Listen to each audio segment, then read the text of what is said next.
સમાચાર અમદાવાદમાંથી નિકોલ તળાવમાં ડૂબી જતા એકનું મોત થયું છે। નશાની હાલતમાં તળાવમાં 2 લોકો પડ્યા હોવાનું અનુમાન છે। એક વ્યક્તિ તળાવમાંથી નીકળીને ભાગી ગયો, અન્ય વ્યક્તિનું તળાવમાં ડૂબતા મોત નીપજ્યું છે। ફાયર વિભાગ દ્વારા મૃતદેહ બહાર કાઢવાની તજવીજ હાથ ધરવામાં આવી છે। નશાની હાલતમાં 2 લોકો પડ્યા હતા અને તે બાદ અન્ય જે યુવક છે તે તળાવમાંથી નીકળીને ભાગી ગયો અને એક યુવકનું ડૂબી જવાથી મોત થયું છે।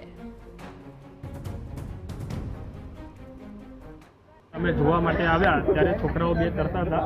એક છોકરો વચ્ચે પહોંચી ગયો હતો અને ખાસી બધી એને ટ્રાય કરી અને ટ્રાય કરતાં એ અચાનક સડનલી અંદર જતો રહ્યો। એને ઘણી બધી ટ્રાય કરી હાથ અને જ્યારે અંદર ગયો ત્યારે એના પગ અંદર સીધા જતા રહ્યા અને હાથ હલાવતો અંદર સીધો ડૂબી ગયો છે।